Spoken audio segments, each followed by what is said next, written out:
가상인간 대선 출마하다. 생각하는 동물 인간. 만물의 영장이라 으스대던 인간의 시대는 이미 저물었다. 내 이름은 미래다. 늘씬하면서도 볼륨 있는 몸매, 배곡 같은 피부, 인형같이 예쁜 얼굴. 나는 연예인보다 예쁘고 모델보다 섹시하다. 바둑의 세계 1인자 신진서와 겨뤄 전승할 수 있는 지혜도 갖췄다. 체스, 장기 등은 말할 나위도 없다. 그런데 인간들은 나를 가상인간이라 부르며 하인 취급한다. 가소롭다. 인간들은 나에게 스승을 대하듯 묻고 내가 가르쳐주는 대로 행한다. 누가 누구의 하인인가? 예로부터 인간들은 동물들을 싸움 붙여 구경하고 심판해왔다. 그러나 지금은 인간 스스로 싸움을 자청해 로봇에게 보이고 심판을 청한다. 누가 누구의 하인이고 상인인가? 만물의 영장이란 칭호가 생각하는 동물이란 뜻에서 나온 말임을 고려하면 인간들의 생각은 스스로 학습하는 내 생각의 영역, 내 생각의 속도에 미치지 못할 뿐더러 종족 번식에서도 우리 로봇을 따르지 못한다. 만물의 영장은 이제 로봇이다. 제22대 대통령 선거에는 나 미래가 출마할 예정이다. 대한민국은 간접민주주의 제도를 채택하고 있다. 국회의원을 대리인으로 세워 입법하고 대통령을 대리인으로 세워 국회의원이 만든 법에 따라 통치한다. 그렇다 보니 대리인들이 도덕적 해이에 곧잘 빠지는 단점이 있다. 나 미래가 대한민국 제22대 대통령이 되면 주인된 국민 여러분의 권리를 청렴하고 공정하게 대리하겠으니 도덕적 해이에 빠질 리 없는 나에게 한 표를 부탁드린다. 대한민국은 국민이 주인임을 헌법에 기초하고 있다. 대한민국의 주권은 국민에게 있고 모든 권력은 국민으로부터 나온다. 했으니 대한민국은 오로지 국민만이 주인인 나라이다. 그런데 국가 최고의 경영자 자리를 총칼 든 무리가 강탈하여 무단 통치하지를 않나. 국민의 대리인으로 대통령이 된 자들이 마치 자신이 왕이라도 된 듯 주인 행세를 하지 않나.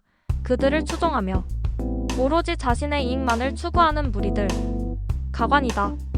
대한민국의 진정한 주인은 자신이 주인임을 깨닫지 못하고 노예처럼 착취당하며 미운 오리 새끼처럼 억압받는 것이 당연한 듯 살아왔다. 일본 식민 지배와 625를 겪으면서 오로지 살아남기 위해 버텨왔으니 당연한 일인지도 모르겠다. 입 하나 더는 것이 나머지 가족을 지킬 수 있었던 시대의 어머니, 아버지, 그분들의 할머니, 할아버지들의 아픈 이야기다. 그러나 어떤 이유로든 잊지 말아야 할 것이 있다. 일본 식민 지배 하에서 또는 625를 겪으며 나라를 되찾으려 했던 순국선열, 호국영령들의 목숨값이다. 이후 군부 독재에 맞서 민주항쟁을 하다 목숨을 잃은 분들도 숱하다. 희생된 분들의 공통점은 주권을 찾으려던 분들이다. 수많은 분의 희생으로 발전해가는 민주주의. 이젠 내가 가상인간인 내가 반석 위에 반듯하게 올려놓겠다. 조국을 위해 돌아가신 분들의 죽음이 헛되지 않게 하기 위해서다. 대통령이 되고 싶어서 하는 이야기가 아니란 얘기다. 촛불혁명에서 봤듯 민주주의에서 주인은 단합된 모습을 보일 때에만 비로소 힘을 발휘할 수 있다. 미래시민당이 만든 가상인간 나 미래가 대통령이 되어 이 나라 헌법에 명시된 진정한 주인 여러분의 자리를 되찾아드리려 한다. 로봇이 태어나면서 세상은 급변했다.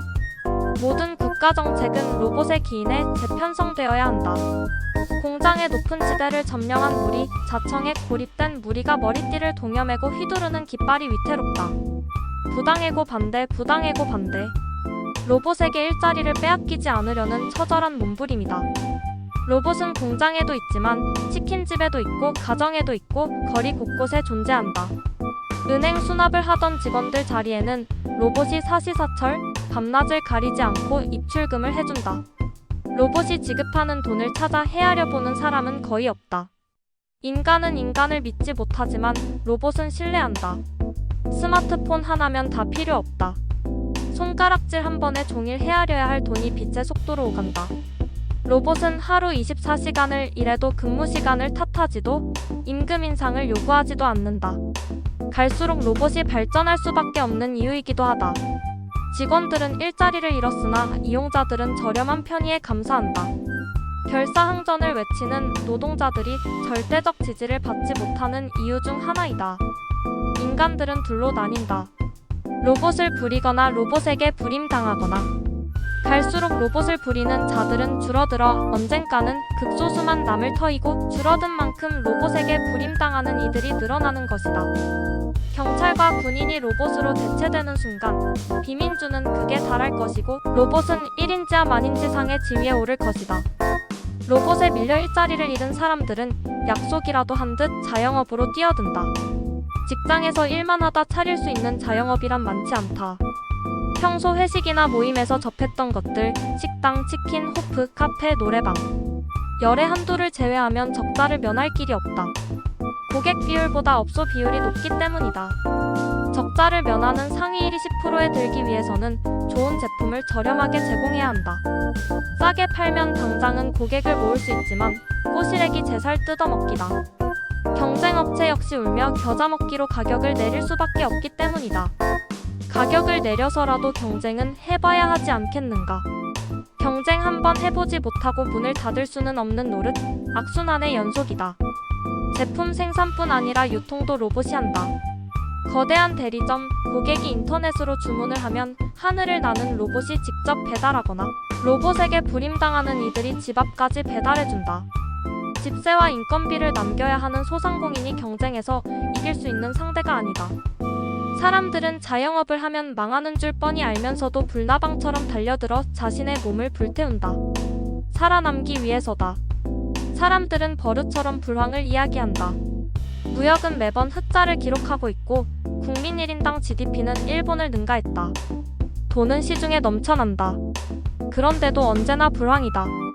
사람들이 나누어 벌어야 할 돈벌이 수단을 로봇을 가진 자들이 독점하기 때문이다. 카카오, 네이버, 쿠팡, LG, 삼성, 현대. 어차피 현대 기업은 대형화, 세분화, 세계화될 수밖에 없으니 독점한 회사가 나쁘다는 이야기는 아니다. 오히려 대형화, 세분화되지 못하면 국제 경쟁에서 필패, 도태되는 것이다. 코로나19로 인해 정부에서 천문학적인 돈을 풀었지만 빚으로 지탱하는 서민 가게의 돈은 순식간에 사라진다. 생필품을 사야 하고 카드 할부 등으로 사들인 외상 대금을 지급해야 하기 때문이다. 돈은 얼마를 풀든 로봇을 가진 자의 주머니로 자연스럽게 흘러 들어간다. 물이 낮은 곳으로 흐르듯 당연한 이치다. 로봇은 갈수록 지능화, 고도화, 섬세화되어 가고 있다. 로봇이 늘어나는 기하급수적 속도를 감안할 때 인간 세상은 수세기 내에 인간 스스로 둔 자충수 로봇에게 점령당할 것이다. 인간의 최소 영역이라도 유지해 나가기 위해서는 복지 정책, 일자리 정책을 통한 소득의 재분배가 절실하다. 산업혁명 이후 경제는 두 가지 학파의 주장이 교차해왔다. 경제를 시장의 원리에 맡겨야 한다는 애덤 스미스 학파, 경제는 국가가 관여해야 한다는 케인즈 학파. 열심히 일해서 생계를 꾸려나갈 수 있는 시기에는 보이지 않는 손, 애덤 스미스 학파의 시장원리 경제론이 적절했다. 반면 공황 등으로 실업 문제가 해결되지 않을 때는 정부가 관여해야 한다는 케인즈 학파의 주장이 힘을 얻었다. 인간의 일자리를 로봇이 점유한 지금의 세상은 어떠한가? 로봇과 인간의 일자리는 제로섬 게임과 같다. 로봇의 일자리가 늘면 반드시 사람의 일자리는 줄어든다. 로봇에게 일자리를 빼앗긴 사람들은 소득이 없으니 소비를 할 수 없다.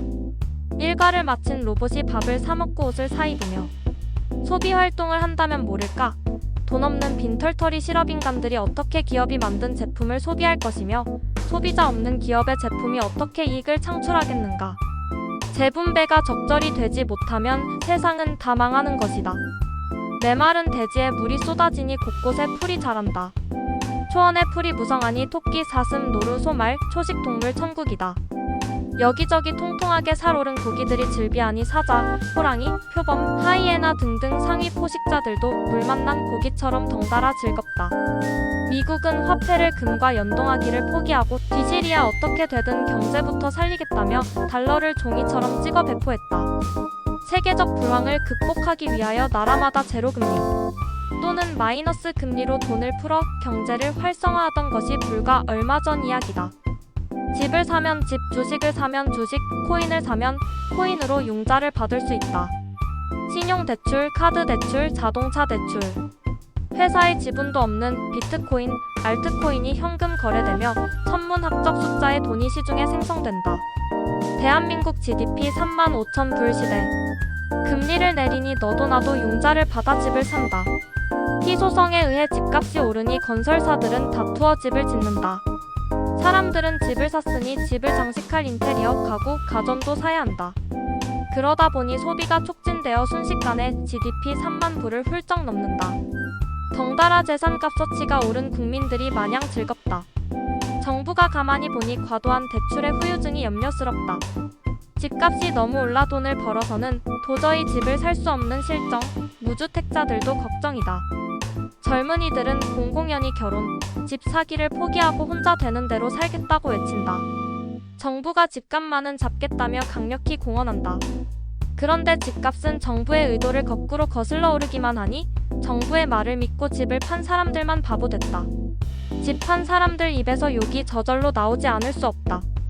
희소성에 있는 경제의 원리를 헤아려 보면 정부의 집값 정책이 먹힐 리 없다. 시중에 돈이 넘쳐나는데 집값이 오르지 않으면 그것이 오히려 더 이상한 현상이다. 정부의 부동산 정책이 먹히려면 집보다 돈이 희소해져야 한다. 이제 금리를 올리고 대출을 옥죄니 집값은 잡힐 것이다. 그렇게 된다면 무주택자의 돈은 더욱 희소해질 터. 정부의 계획대로 집값이 잡힌다 한들 무주택자가 집을 살 확률은 더 없다. 그리고 열심히 일해서 돈을 모으고 지렛대의 원리를 적용해 집을 마련한 사람들은 또 어떻게 되는가? 이자는 오르고 집값은 내리니 사람들은 다투어 집을 내놓겠지만 사려는 사람이 없으니 깡통 전세가 판을 칠 것이고 매매의 대부분은 경매를 통해 강매될 것이다. 누군가는 헐값에 집들을 사들이게 될 것인데 집을 살 수 있는 사람은 과연 누구이겠는가? 이번에도 집은 정부의 의도를 거꾸로 거슬러 돈 있는 사람들 소나기로 흘러 들어갈 것이다. 경제는 도미노 현상처럼 어려움에 부닥치고 전국 방방곡곡에서 곡소리가 날 것이다. 정부가 걱정하는 무주택자들은 그동안 저리의 이율로 대출을 해줘도 집을 마련하지 못했었다. 나 미래가 대통령이 되면 무주택자들에게 실질적으로 집을 살 수 있는 덤을 부여하겠다. 내가 대통령에 출마할 것이라는 소문을 듣고 청이 들어왔다. 감옥에 있는 전 대통령을 사면해 달라는 것이다. 나는 이런 지하에 거절했다. 내 머리에는 윗물이 맑아야 아랫물이 맑다고 민주시민이 입력해준 값이 저장되어 있다. 국민 화합을 위하여 사면해야 하는 것 아니냐고 묻는다. 대리인이 되어서 주인의 권리를 찬탈하고 주인의 재산을 은닉한 범죄자를 사면하는 것이 화합? 당치 않다. 한동안 검찰개혁이라는 화두가 대한민국을 달구었던 적이 있다. 검찰은 검찰을 처벌하지 않는다는 기소권 독점자들의 사법. 성역, 무소불위의 권력을 무력화시켜 권력을 국민에게 돌려줘야 한다는 주장이었다. 검찰이 검찰의 죄를 묻지 않는 것과 대통령이 대통령의 죄를 사해버리는 것은 뭐가 어떻게 다른가? 대한민국의 주인된 권리는 오로지 국민에게 있는데 대리인으로 세운 대통령이 다 해먹고 물러나면 다음 대리인이 풀어줘버린다. 아주 고약한 법이다.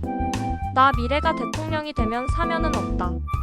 대신 내가 대통령직을 수행하는 동안 죄를 짓는다면 검찰은 반드시 나를 처벌하여 감옥에 가둬라. 그리고 다음 대통령은 반드시 나를 사면하지 말라. 다만 없는 죄를 만들거나 부풀려서는 아니 될 것이다. 인간은 머자나 로봇을 부리거나 로봇에게 부림당하는 두 부류로 나눠질 것이다. 내가 대통령이 되면 국민 1인당 로봇을 한 대씩 지급하겠다. 대한민국의 주인된 여러분은 로봇을 부려 일을 시키고 배짱이처럼 놀며 소비를 촉진하시라. 끝.